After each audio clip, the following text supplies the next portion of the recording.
Live from the Connections Studio Suites, it's Connections. Connections is relationship radio.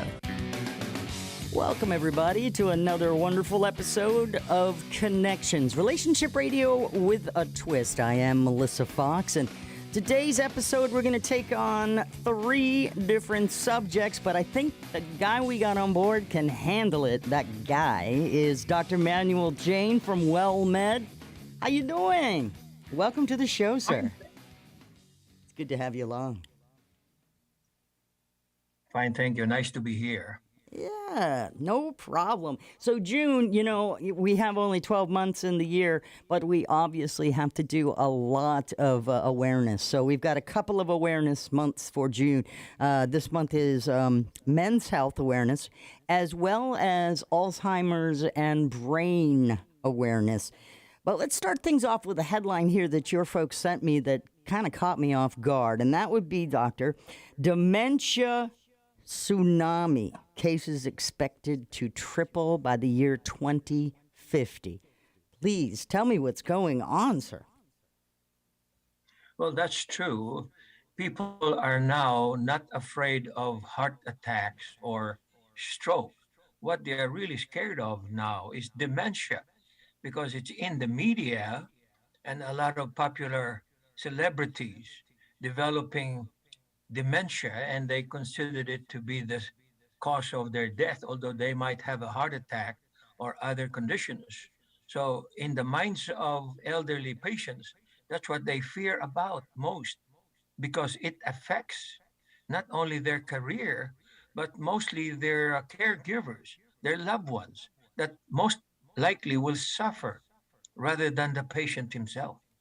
Wow. How do we get early diagnosis on such things as dementia? I'm sure there's tests and those things that people can take to find out what's going on and maybe be proactive.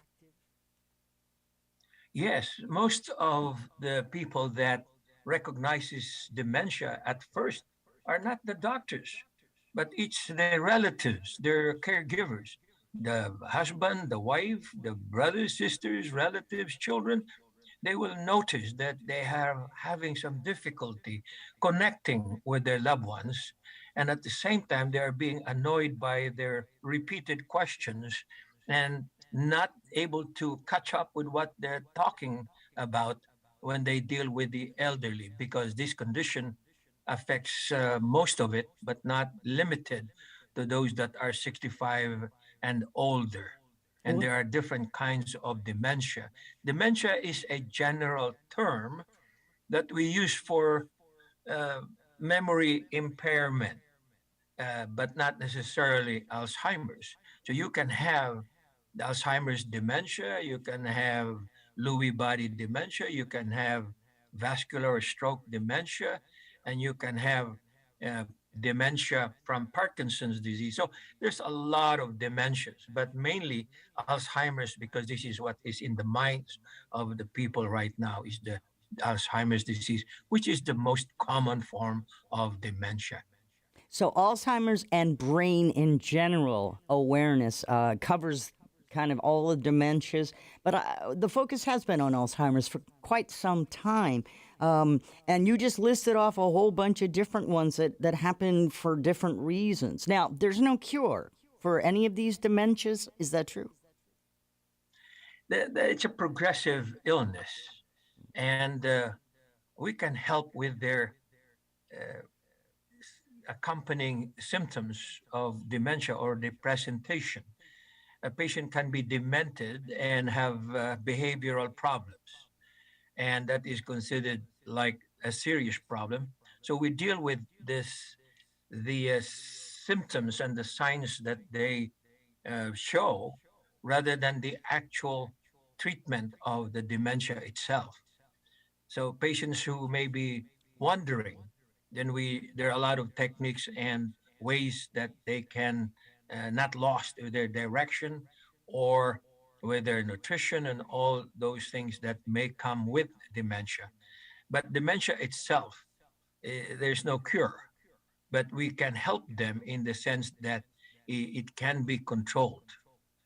Well, that's good to know. It can be controlled. Now, I also understand that when you feel like this is happening or you see this happening to your relatives or someone that you're around, sometimes it can be brain fog just caused by a concoction of prescriptions that you're taking as well. So you really do have to narrow it down before you just get into the nitty gritty. That's correct. And brain health is to avoid anything that would cause brain injury, like riding your bike with a helmet, and not involved, or be careful when you go into different sports that will predispose the athletes or other individuals to brain injury. If you are, for example, rock climbing, you have to have your helmet. And if you go underwater, scuba diving, you have to be aware of the uh, oxygen concentration and all the equipment that you would have. And that will more or less minimize your risk of brain injury. So, brain health is from the outside, not from the inside, although factors like alcohol, smoking can cause some brain injury, should be considered rather than just the external causes that causes brain injury. So brain health is to be aware of how you can protect your brain from chemicals, from external causes.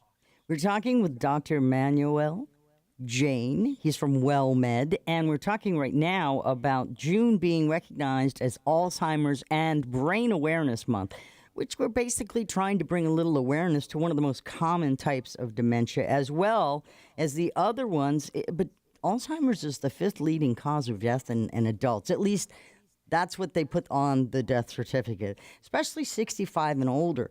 Now, 2020, we had an estimated 5.8 million Americans over the age of 65 who had Alzheimer's disease, and they say that number is going to triple to about 14 million people by 2060.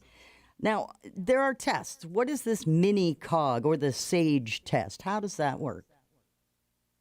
Well, it tests the ability of the person to first is to remember things. And then they also tested on how they are able to calculate. And they also tested on how they can concentrate. And uh, other uh, parts of the examination is also to see how they interpret things. All of that are all like a conglomerate of questions that they answer with some value to it, and will indicate that the person may have some impairment in cognition. When I have a patient, there are a few things that I ask them that will give me an idea that they're having some cognitive impairment. And that is, I ask them if they can think, they can choose, they can plan, they can organize, they can imagine, they can create, they can laugh at a joke, they can watch television and know what's going on, they can read and understand and remember the whole topic of what they are reading or exposed to. So those are more practical questions rather than the formal mini mental status exam that we give. Those other things we do formally.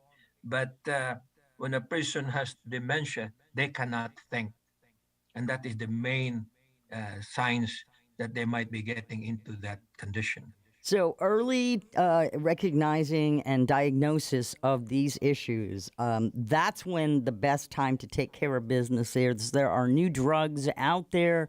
We've got a lot going on here right now, as a matter of fact. So what we're going to do is we're going to take a break. We'll come back. We'll talk about a couple more things with regards to dementia and maybe aphasia. Bruce Willis, he's got this deal here now, so we can talk about that coming up. Right now, guest on the Zoom is Dr. Manuel Jain from WellMed.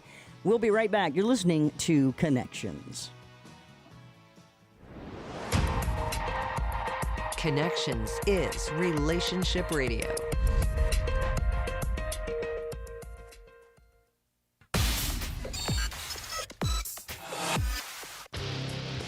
You're listening to Connections. Get ready, I think I hear something.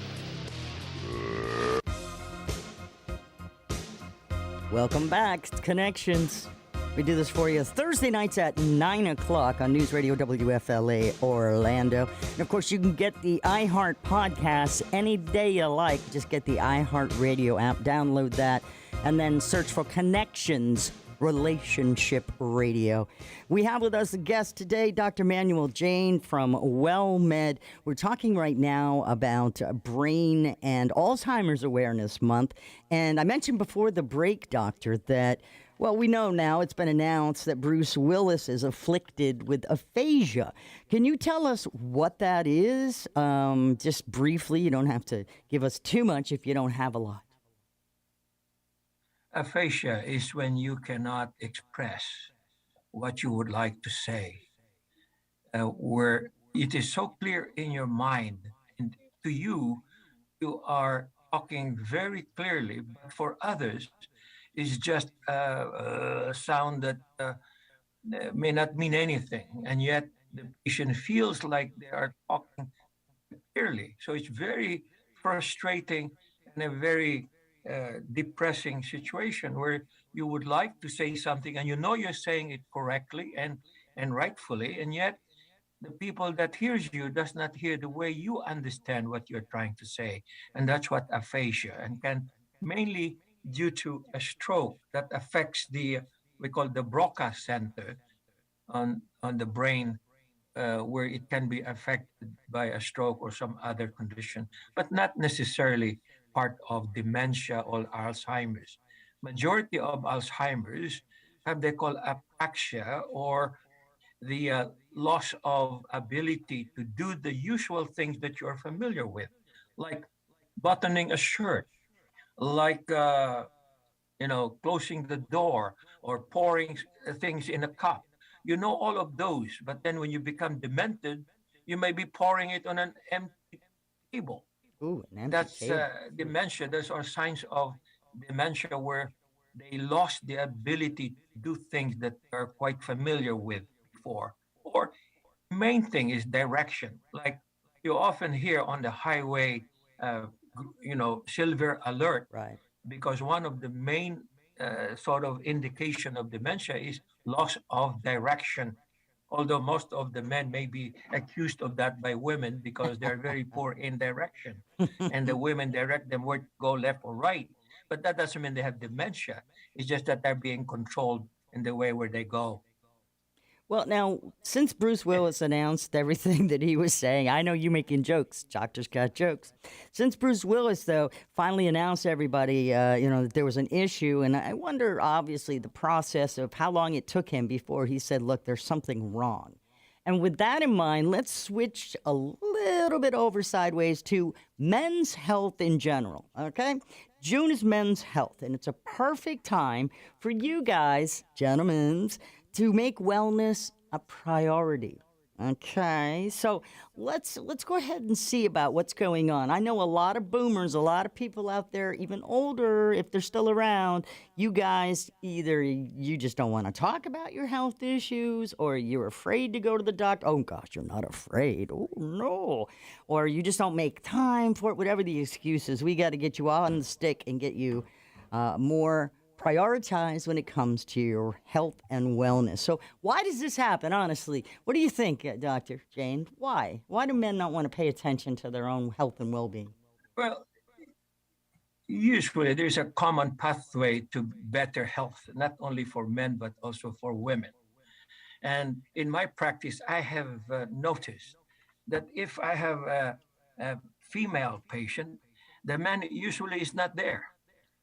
That's because probably women have a different health styles compared to men. But when the men are the patient, majority of the time the women wants to get involved, because the women are more into the details of their complaint. A man may come in and says, I don't feel good. And then the partner or the woman with the patient will say, oh, he doesn't do anything at home. He just lies down, watch TV, sleep, eat, wake up, and that's it. And then the man would say, well, I have some pain in my leg. And then the woman would volunteer and say more in detail, oh, he twisted that a week ago and he was limping and he said it's okay. So men are generally not able to make a detailed description of what is bothering them. So if a man goes to the doctor and the wife asks, what did the doctor say? The man would say, everything is fine. And yet the cholesterol is high and the blood pressure is high, but he feels good. So men, all they really express to you is that either they feel good or they don't feel good. They don't describe their condition in details, whereas the women, before you can get into the diagnosis, you have a litany of complaints, and all they have is a toothache.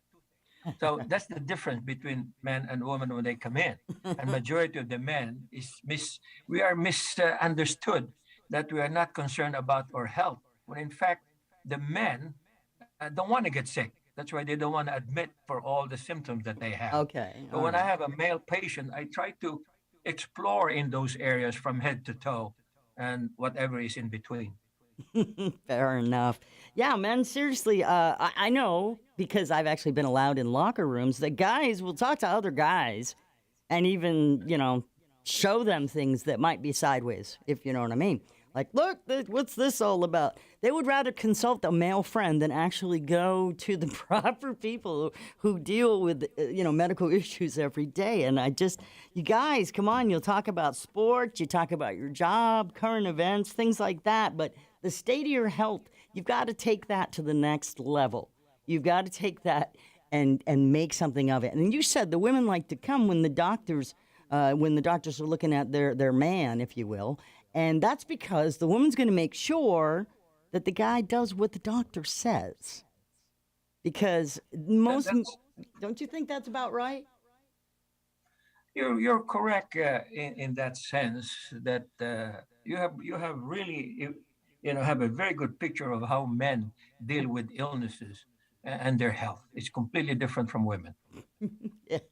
But the thing is, I hear more women complain about how, the Jim got sick and he's crying like a baby on the couch and I'm calling his mom. I'm not dealing with this, So there's two extremes. When you guys do get hit, it's like, you turn into little babies, holding on to your blankies. And I don't understand that either, guys. You know what I'm saying? I think I've lost the doctor. He's men laughing. usually complains to women, not to other men. Well, no, that's the thing. It's like, oh, I need my mommy. It's like you're 45. You need to man up now at this point. But women can help their guys if that's the situation. Be more open, talk, encourage them to get health checkups. Put it on the calendar. Man, you should be self-sufficient, especially when you hear the news about this person and that person that you admire, this rock person or this actor person or this guy in a band who was only in his 60s and now he's dead. You can't chalk everything up to just hard living, my friends. So how do we get around this, guys? How do we encourage men, Dr. Jain? How do we get them to share their issues? First of all, you have to talk at their level. Oh, They talk about sports. right. So if you talk to a person and says, what are your hobbies? What sports do you do? And if he says hunting, then you probably wonder if they have Lyme disease. They might say, well, I like football. And then you catch into when you are watching football, do you drink and take fatty foods and high salt content foods? So you sort of go along with what they already want to talk about. You cannot just right away open up and says, do you have any abdominal pain? Do you have any chest pain? At first, you go through all those review of systems, and then at the end, you might say, what are the things that you like to do? So, and then from there, you can sort of find out if they have any symptoms related to their sports. Like a patient would say, well, doc, I missed my golf game the other day because I felt dizzy. And how is your golf game? How is your camping trip? How is your, and then you go into the drinking. How often do you celebrate? Probably every happy hour, things like that.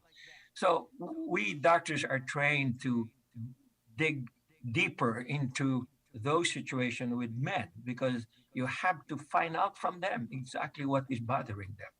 And they don't want to get sick. They don't like being sick, and they run to women rather than to men.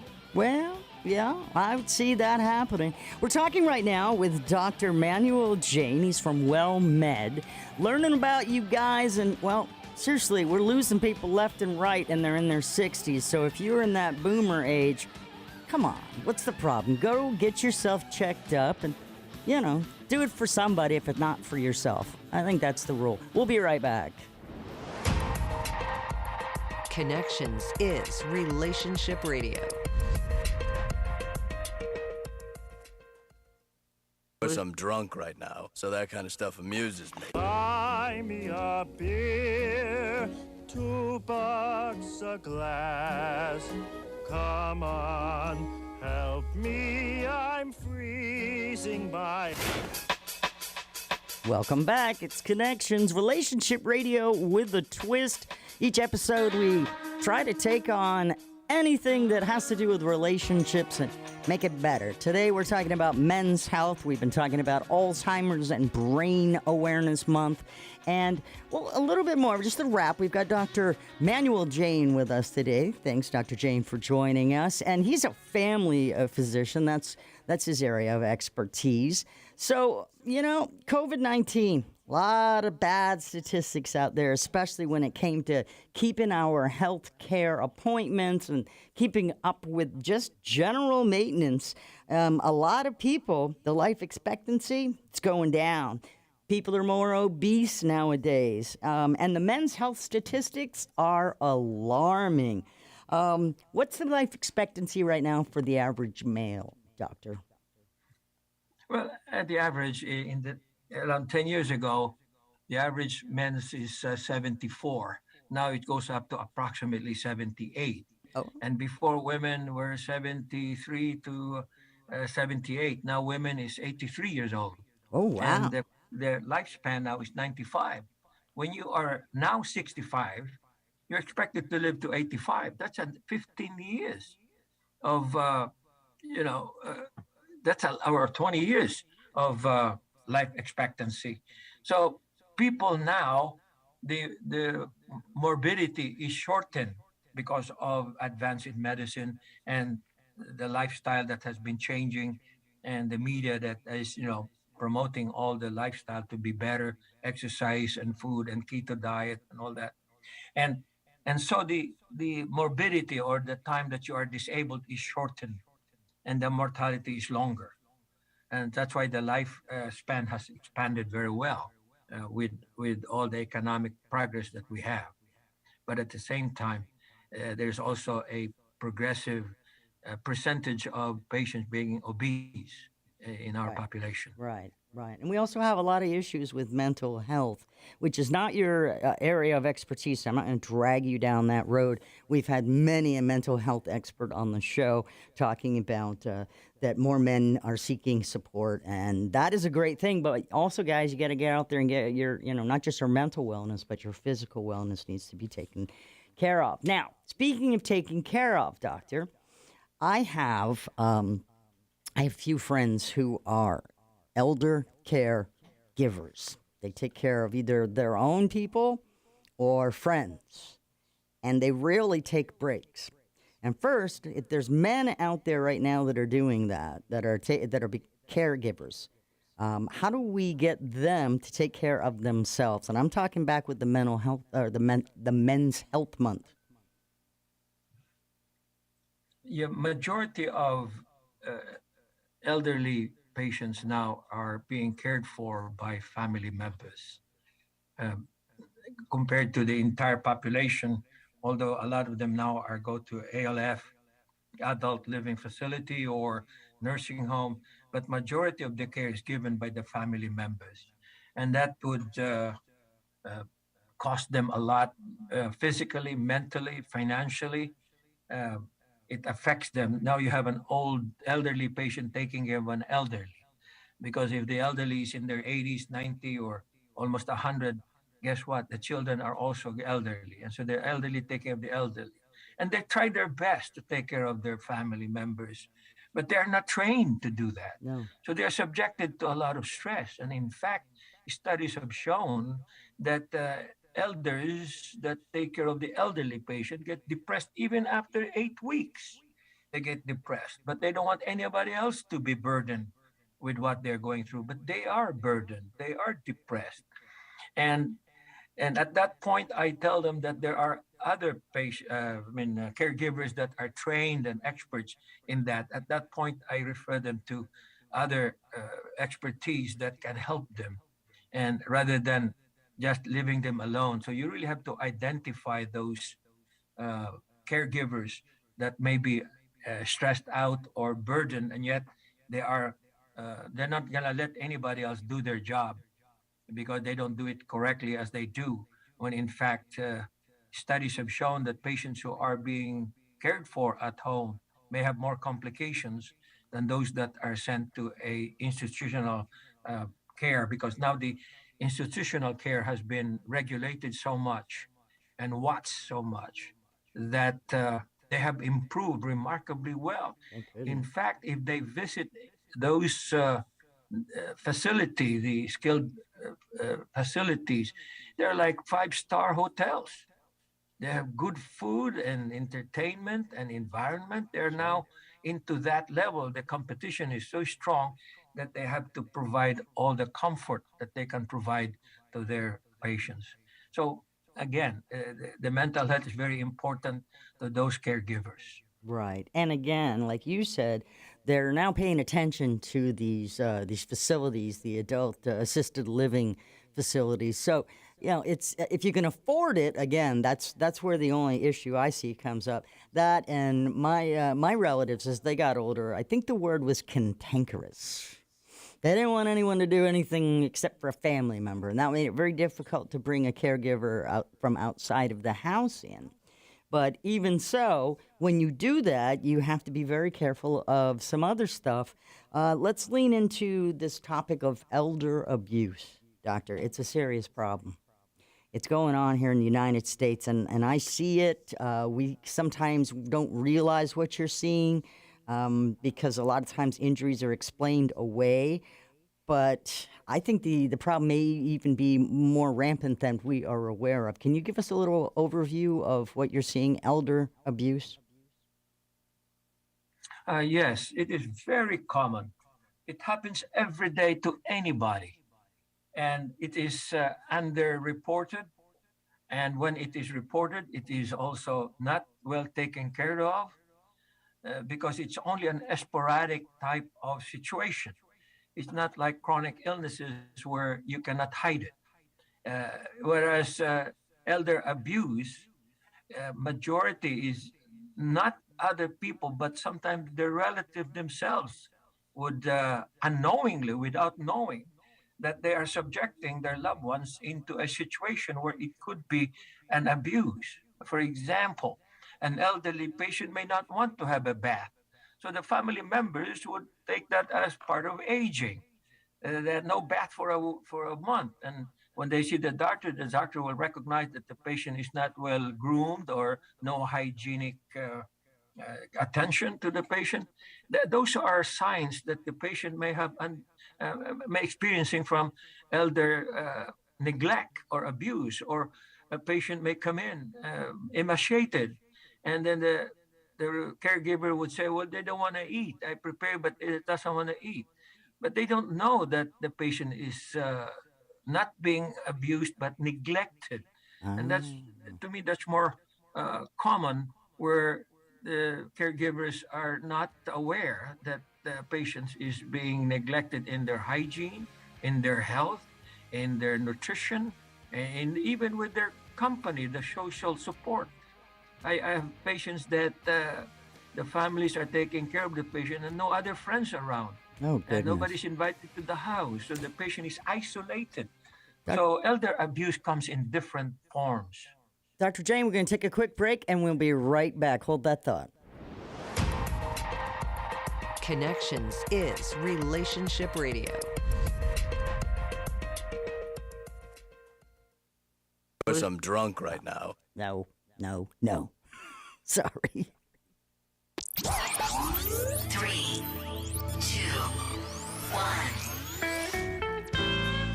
Yeah, it's time to come back from commercial.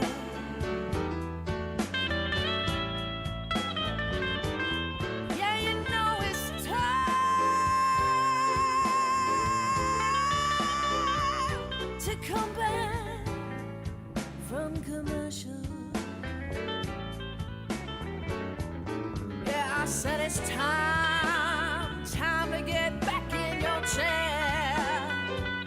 Coming back from commercial.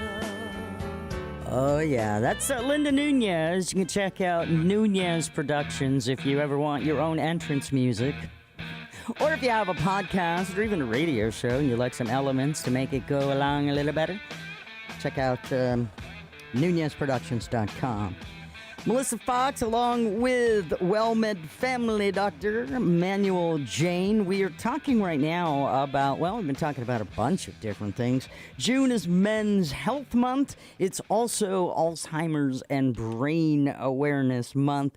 And the last segment, we were just talking about elder abuse. Dr. Jain, you said it happens 3 different ways, elder abuse. Was that what you were getting ready to say before we took that break?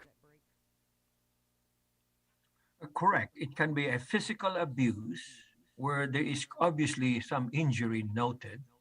And it's by law that anybody who would recognize that should report it to the police, to the authorities. When you see somebody with a swollen ankle and not being attended to, or bruises, or physical injury that cannot be explained by just a normal life style, physically and also psychologically. You may have a patient who is treated poorly, psychologically being put down, or being criticized a lot, or their complaints are not acknowledged or not recognized. And also, the most that is often not reported is the spiritual abuse that the patient may have.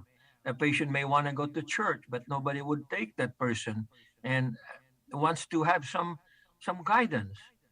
And all of those are can be an elder neglect, and Never even thought often about that. not recognized. Never even thought of that, Dr. Jain. And well, maybe that's because in my particular services, they do the. What do you mean? Let's say it. Spit it out, Melissa. Normally, the religion will come to them, knowing, depending on your church, I guess. But yeah, I didn't even think about that. Abuse can happen to anyone. I know you guys are scratching your head right now and you're thinking, wow, I had no idea. But yeah, doesn't matter what the age, person's sex, race, religion, as we just talked about, ethnic, cultural background.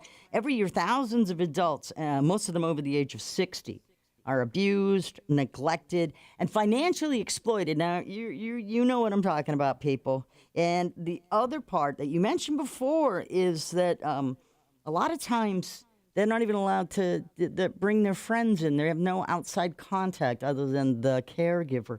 That's sad. You really, in order to stay alive, you need to stay social. I believe that, Dr. Jain.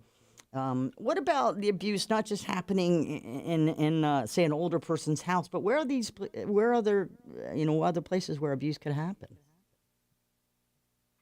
Well, it's an institution also that can happen, although it is well recognized and being watched and monitored, where patients are, dictated and not have any choice of what they want. It's like, that's the food we prepare, and that's it. You either eat it or you stay, all those threats that most of the patients in an institution may be subjected to. And that is really well monitored now, being recognized and monitored.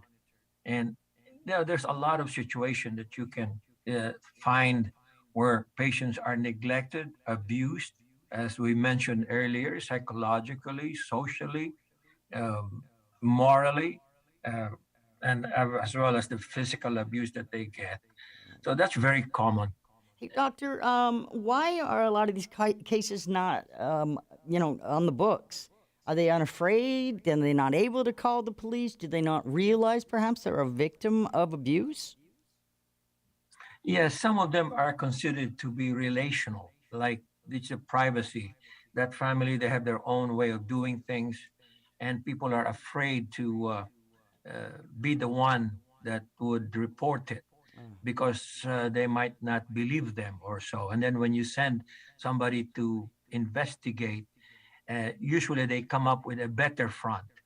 And the investigator should be more aware. They're trained to do that, to recognize if they know there's a sense that the patient is inhibited in trying to show the actual event that is happening. So it's very hard. I know I admire those social workers and the authorities that go and investigate these things, because when you go there, they know that somebody's coming. Of course, they're gonna clean the house and tell the patient, better behave when somebody's coming, and all that situation.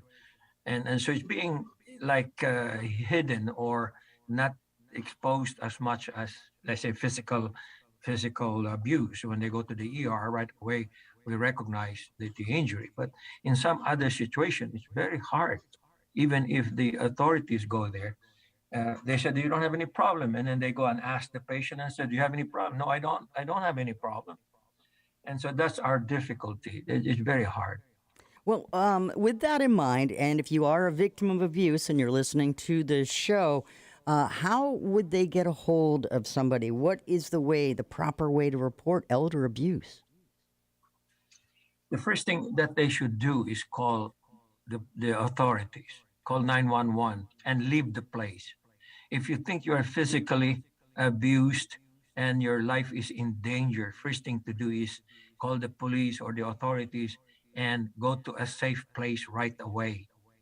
Do not wait for somebody to come and protect. You have to protect yourself. For those that know what's going on.